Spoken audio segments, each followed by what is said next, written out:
En un amanecer que olía a café recién hecho y a pan tibio en el pueblo de Santa Lucía, una luz inesperada irrumpió sobre la pequeña capilla como si el cielo hubiera decidido mirar por una rendija y bajar a tocar la tierra. Nadie esperaba que aquella mañana cambiara todo. Doña Carmen, una abuela de manos arrugadas y mirada serena que llevaba más de 50 años rezando frente al altar, era la protagonista silenciosa de esta historia.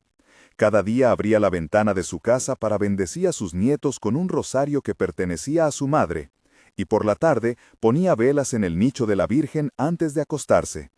Su rutina de fe era una partitura antigua: novenario los martes, misa los domingos, oración nocturna con incienso que se enroscaba en la memoria del barrio.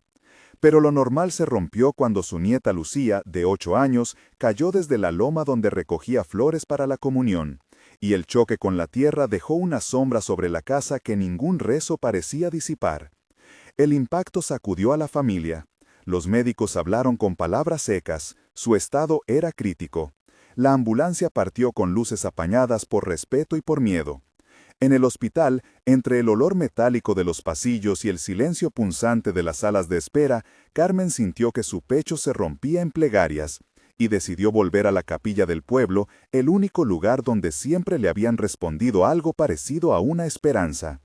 Si esto te conmueve, suscríbete y activa la campanita para no perder el resto de este testimonio, porque lo que pasó en esa capilla no fue solo consuelo privado, sino un llamado que encendió la vida de todo el pueblo. El aroma del incienso, la luz trémula de las velas, el roce del rosario contra sus dedos, el murmullo de oraciones y el crujir de las viejas bancas se mezclaban en el ambiente como una alfombra que guiaba los pasos hacia lo extraordinario. Lo que estaba en juego no era solo la salud de una niña, sino la fe colectiva de una comunidad humilde que sabía lo sagrado de las pequeñas cosas. La desesperación tomó forma en los pasillos del hospital y en la penumbra de la capilla. La familia y vecinos se reunieron en vigilia, cada uno con sus gestos y su propio dolor. Cuando llegó la noticia del accidente, José el vecino, maestro Andrés, la enfermera Elena, la alcaldesa María, el hermano Pablo, la hermana Rosa y el joven Francisco se turnaron para acompañar y orar. Cada uno trajo algo: una manta, una vela, agua bendita, una palabra de esperanza. Carmen recordaba en su voz entrecortada la infancia de Lucía, los primeros pasos vacilantes en la plaza, la risa que llenaba la cocina. Esos recuerdos eran ahora un mapa que la guiaba de regreso a la capilla. En su vuelta a la fe no hubo teatralidad, solo una necesidad profunda de tocar el manto de la Virgen con las yemas de los dedos y pedir una bendición que trascendiera los diagnósticos. La capilla olía a cera y a madera envejecida, a flores que los fieles dejaban en el altar, a la humedad del pueblo al amanecer. La luz de la mañana atravesaba vitrales gastados y dibujaba formas en el polvo. Entre oración y oración, Carmen recordaba la infancia de Lucía con precisión de quien atesora cada instante. La niña que corría detrás de las palomas, la que siempre dejaba una migaja para los corriones, la que recogía pétalos para las velas. En su juventud, Carmen había sido costurera, aprendió a reparar lo que se rompía, a dar puntadas que reunían telas y también corazones. Cuando se casó con don Miguel, la costura se mezcló con la crianza y la fe, y así forjó una rutina de misa y trabajo que enseñó a sus hijos. La pérdida reciente de su esposo años atrás la había dejado con una tristeza serena, una ausencia que llenaba la casa de historias contadas en voz baja. Ese duelo enseñó a Carmen a sostener la esperanza sin ruido, a ofrecer su mano a quien tropezara. Hoy, al borde de la sala de espera del hospital, esa historia personal cobró otro sentido. Cada repetición de Ave María era también un hilo que unía la memoria a una súplica urgente. Esta backstory condensó su vida en 4 tiempos: infancia, formación como mujer de trabajo y fe, la pérdida que templó su espíritu y el presente donde la nieta en peligro fue la prueba más dura de su confianza. La aparición ocurrió en la capilla en el momento en que el novenario empezaba. Una luz tenue primero, luego una claridad que bañó el altar, y entre el humo aromático del incienso, una figura se delineó con voz que parecía venir desde dentro del pecho de Carmen. La sensación fue inmediata: calor en las manos, un sonido parecido al susurro del rosario, un perfume de azares que nadie pudo identificar, un silencio respetuoso y una brisa suave que removió las velas. La figura habló con ternura. «Hija mía, tu nieta está en mis brazos». Carmen tembló y respondió en voz baja. «Virgencita, por favor, cuídala». Se produjo entonces un intercambio que parecería sencillo pero que tuvo la intensidad de una confesión. Carmen dijo: «Estoy asustada, ¿qué puedo hacer?». La figura contestó: «Reza y confía». Carmen murmuró: «¿Será suficiente?». Y la voz replicó: «No estás sola». Un vecino gritó desde la puerta: «Padre Mateo, ven rápido». Y el padre llegó arrodillándose preguntando: «¿Qué ocurre?». Carmen explicó entre sollozos: «Esta presencia me habla, siente el olor del incienso», y la capilla se llenó de murmullos. Padre Mateo tocó el relicario y dijo: «No hables sola, comparte lo que sientes». La figura añadió: «Hija, reúne a tu comunidad, ofrece tu mano, la fe que das volverá sanación». Lucía, inconsciente aún en la camilla del hospital, fue nombrada por todos en una letanía de nombres que se mezclaban. Con un rosario recitado en coro. Este diálogo tuvo la cadencia de oraciones alternadas y voces humanas que, entre preguntas y respuestas, sumaron 8 intercambios de esperanza y certeza, y dejó una promesa que pendía en el aire como una luz que no se extingue. Las descripciones sensoriales se multiplicaron en la escena. La textura rugosa del banco de madera bajo las palmas, el eco suave de los ecos de voces en la nave, la vibración lejana de campanas, el sabor salado de las lágrimas en la boca, el calor que parecía emanar del centro del altar, la vista de las manos juntas sosteniendo un rosario gastado. La crisis continuó con momentos de duda y pruebas. Al regresar al hospital, los médicos anunciaron complicaciones. La fiebre subía, los signos vitales bajaban por la noche y la máquina marcadora emitía pitidos que perforaban el alma. Se hicieron pruebas, tomografías y un protocolo de emergencia que incluyó sedación y observación en la unidad pediátrica. Los documentos clínicos hablaban de riesgo neurológico y edema cerebral parcial, y la esperanza parecía depender de pequeñas variaciones en los números de un monitor. La comunidad respondió con turnos de oración y novenarios improvisados en casas y en la plaza, y las tensiones se sostuvieron en conversaciones cortas y certeras. Padre Mateo coordinando misas, la enfermera Elena trayendo informes, José y Andrés llevando mantas y comida, la alcaldesa María gestionando apoyo logístico. En la escena hubo roces de fe y ciencia. La hermana Rosa recordó las fórmulas rituales, el hermano Pablo organizó una procesión de velas, la alcaldesa gestionó una ambulancia de mayor capacidad. La incertidumbre volvió a asomar cuando un informe médico recomendó calma y tiempo, y el pulso de la comunidad se tensó entre oraciones y decisiones. Este momento de duda tuvo una tensión que duró horas, con 560 caracteres de intensidad donde la oración y la medicina se enfrentaron sin destruirse. Y en esa franja se escucharon frases como «necesitan tiempo», «rezar sin cesar», «no perder la claridad». Descripciones sensoriales en esta fase incluyeron el frío del metal de la camilla, el olor a desinfectante, el brillo azulado de la luz de urgencias, el sabor a café negro en tazas abandonadas, el eco de pasos apresurados. El milagro fue un despertar que no se explicó por completo. Una mañana, después de noches enteras de vigilia, Lucía abrió los ojos y sus manos buscaron el rosario que su abuela tenía en el bolsillo. El momento fue una ruptura con lo negativo. El monitor cambió su ritmo, la respiración se hizo más profunda y una palabra salió como un hilo: «Mamá». La reacción fue inmediata y llena de emoción.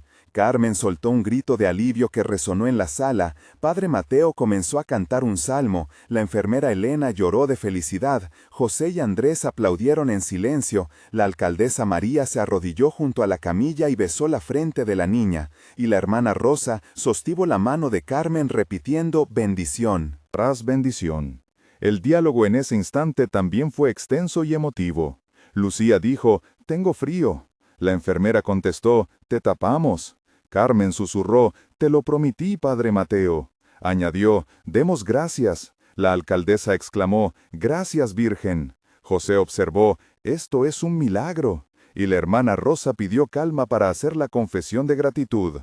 Sumaron al menos 9 intercambios de voces entre sollozos y risas que confirmaron la ruptura con la noche oscura. Las sensaciones que acompañaron el despertar incluyeron la suavidad de la sábana, la fragancia de la lavanda del jabón hospitalario, la luz cálida de la mañana que entraba por la ventana, el sonido amortiguado del rosario al caer sobre la mesa, el calor de las manos de la comunidad sobre la frente de Lucía y la visión de la Virgen en los ojos de quienes la miraban. Un informe técnico breve aclaró el proceso.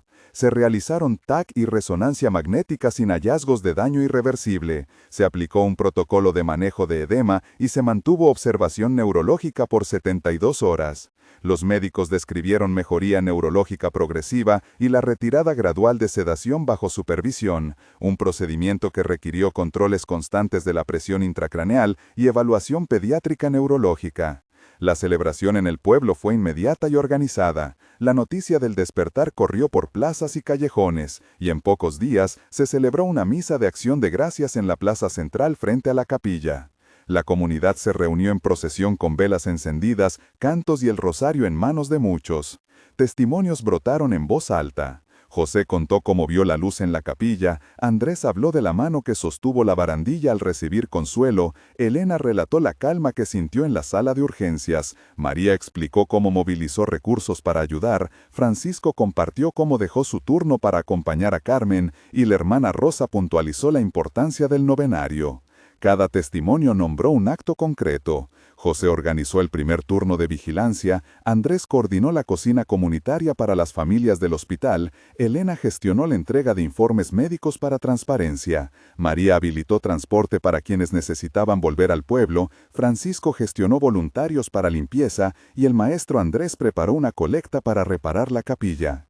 Se nombraron en total 8 voces que dieron cuenta de acciones concretas y palpables. Las sensaciones en la celebración incluyeron el crujido de la tierra bajo los pies descalzos en la procesión, el perfume de flores frescas sobre el altar improvisado, el sonido colectivo de cientos de rosarios, la vista de una bandera con la imagen de la Virgen ondeando, el sabor de la sopa compartida después de la misa y el calor humano de abrazos múltiples. La segunda aparición fue un llamado. Ocurrió en la noche de la procesión, cuando la comunidad, reunida en el atrio, vio una luz sobre la torre de la capilla que se detuvo como quien ofrece una señal. Esta vez, la voz fue un mandato sereno. Arregla lo que está roto y comparte lo que recibes. Carmen sintió una mano que no tocó, pero que sostuvo, y la decisión colectiva se forjó en ese instante. El diálogo que siguió entre la figura y los presentes fue intenso y convocatorio. La figura dijo, «Ve y cura lo que puedas». Carmen respondió, «¿Cómo lo haremos?». Padre Mateo preguntó, «¿Son órdenes o consejos?». La figura aclaró, «Es un llamado a la comunidad». María exclamó, «Organizaremos jornadas». José propuso, «Empecemos por la capilla y la plaza». Andrés dijo, «Llevemos ayuda a las familias necesitadas». Elena sugirió, «Gestionaremos salud y prevención». Francisco ofreció, «Recolectaré donaciones». Y la hermana Rosa añadió, «Rezaremos por cada casa». Hubo al menos 10 intercambios que transformaron un consuelo en una misión colectiva. Las descripciones sensoriales en esta escena incluyeron la brisa nocturna que enfriaba los rostros, el olor a cera quemada de las velas, el murmullo de las oraciones que subían como humo, la vista de la luz suspendida sobre la torre, el sonido lejano de una campana tocada por manos temblorosas, y el tacto de las manos unidas en promesa. La comunidad entendió que la aparición no solo buscaba sanar a una niña, sino convocar a la solidaridad activa. La acción comunitaria se desplegó en jornadas de servicio que incluyeron visitas a casas, recolección de alimentos, mejoras en la capilla y campañas de salud. Los equipos organizados por María y el hermano Pablo se dividieron. Uno fue a aquellos hogares con techos dañados para reparar tejas. Otro organizó talleres de primeros auxilios con la enfermera Elena. Otro grupo, liderado por el maestro Andrés, brindó clases de refuerzo para niños que habían quedado rezagados. Y un equipo de voluntarios coordinado por Francisco y José entregó despensas y asistió a ancianos. Pequeños milagros secundarios empezaron a aparecer. Una mujer con artritis contó que dejó de sentir el dolor durante 3 días tras tocar el rosario. Un joven encontró trabajo después de una oración comunitaria. Y la escuela recibió materiales donados para reconstruir su biblioteca. Las visiones y sueños se multiplicaron. Varios vecinos describieron soñar con la Virgen guiando sus manos. Otros vieron imágenes de panes y peces que simbolizaban compartir. Los nombres de la comunidad seguían presentes. Carmen lideraba la acogida de familias, Padre Mateo guiaba las oraciones, la hermana Rosa coordinaba la pastoral, la enfermera Elena supervisaba las acciones de salud, la alcaldesa María gestionaba recursos, José y Andrés trabajaban en la logística, Francisco mantenía la comunicación y el maestro Andrés organizaba la educación. En cada jornada había descripciones sensoriales que envolvían el olor a pintura fresca en la capilla, el tacto de tablas nuevas en los techos, el sonido de niños leyendo en voz alta, el sabor de comidas comunales, la vista de manos que reparaban bancos sagrados. Varios momentos de tensión marcaron el camino y llevaron a la comunidad a prueba máxima. Uno fue la noche en que la lluvia amenazó con dañar la reparación de la capilla y un grupo quedó atrapado en el lodo, la comunicación con el pueblo se cortó y la ansiedad volvió a trepar. La tensión duró más de una hora. Los radios fallaron y tuvieron que improvisar linternas y cuerdas para regresar con seguridad. Otro momento crítico fue cuando una discusión sobre la distribución de ayuda casi fracturó al grupo. Surgieron voces en desacuerdo sobre prioridades y se requirió la mediación del padre Mateo y de la alcaldesa María para restaurar la unidad. Un tercer pico de tensión se dio cuando un rumor sobre la legitimidad de la aparición se esparció a pueblos vecinos, y algunos medios exigieron pruebas y entrevistas, lo que generó resistencias y puso en jaque la armonía local. Cada uno de estos episodios duró en torno a 550 caracteres de dramatismo y fue resuelto con paciencia, diálogo público y la reiteración de oraciones comunitarias, demostrando que la fe debía ser acompañada por transparencia y trabajo colectivo. Un proceso técnico y administrativo complementó la movilización espiritual. Se elaboró un informe de salud sobre Lucía y se constituyó una comisión local para coordinar donaciones. Se registraron testimonios por escrito para preservarlos y se solicitó el apoyo de la parroquia de la diócesis para garantizar acompañamiento pastoral y legal. Los pasos incluyeron la recolección de firmas para la reparación de infraestructuras, la gestión de permisos municipales para obras en la capilla y la creación de un protocolo para voluntariado que incluyó capacitación básica en primeros auxilios y manejo de alimentos. Este conjunto de acciones técnicas aportó estructura y legitimidad a la respuesta comunitaria. En el epílogo temporal, la historia mostró su legado y las transformaciones concretas que perduraron en el tiempo. Un mes después, la capilla tenía el techo reparado y la niña Lucía ya salía a pasear con su abuela. La comunidad celebró una misa de agradecimiento donde se colocaron nuevas velas donadas por vecinos y visitantes. La procesión fue multitudinaria y el rosario que había pertenecido a la familia de Carmen fue colocado temporalmente en el altar para que todos tocaran y pidieran por los suyos. Las sensaciones del primer mes incluyeron el aroma a cera nueva, el sonido de risas infantiles en la plaza, la vista de banderines colgando y el calor de manos que se apretaban en solidaridad. La vida cotidiana fue retomando su ritmo, pero con una novedad. Se estableció un grupo pastoral que organizó talleres semanales de ayuda mutua y una brigada de salud que coordinó visitas domiciliarias.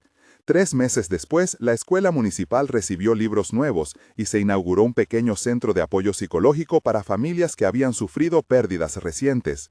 La alcaldesa María rindió cuentas públicas sobre la gestión de fondos y la parroquia de la diócesis aprobó un plan de acompañamiento espiritual. Los testimonios recogidos empezaron a ser compartidos en reuniones con otras comunidades para enseñar el valor de la organización y la oración activa. Las sensaciones en ese trimestre incluyeron la vista de niños leyendo en la biblioteca, el sabor de las comidas compartidas en jornadas comunitarias, el sonido de talleres educativos, el tacto de mesas reparadas y el olor a pintura seca. A los 6 meses la transformación se veía consolidada. La capilla funcionaba como centro comunitario con huerto compartido. Se habían realizado campañas de salud preventiva cada mes, emergieron proyectos de emprendimiento liderados por mujeres del pueblo que vendían artesanías y alimentos, y Lucía asistía a la escuela con normalidad, a veces llevando a sus amigos a la capilla donde les enseñaban a rezar el rosario. La comunidad documentó sus cambios y elaboró un pequeño boletín mensual que relataba las jornadas, los milagros pequeños y las mejoras palpables. La frase recurrente en las reuniones era, la fe nos movió a las manos. En 6 meses la capilla ya no era solo un lugar de culto, sino un punto de apoyo social. y la experiencia dejó una huella de esperanza que se tradujo en acciones concretas y sostenibles. Al final, lo que empezó como un milagro íntimo se convirtió en una convocatoria a la solidaridad y a la acción pública. La fe, manifestada en velas, rosarios, incienso y novenarios, actuó como motor para reconstruir no solo la capilla, sino también las redes de cuidado entre vecinos. El resultado fue tangible: jornadas de servicio, infraestructura recuperada, atención sanitaria fortalecida y una comunidad más cohesionada. La reflexión quedó clara para todos. La fe, cuando se comparte, se convierte en manos que construyan y en corazones que sostienen. Si esta historia te conmovió, comparte tu testimonio en los comentarios empezando con "Yo también", para que podamos leerlo y acompañarte. Y si quieres recibir más relatos que combinan esperanza y acción, suscríbete al canal. Y recuerda que cada día puede ser un milagro esperando para ser vivido.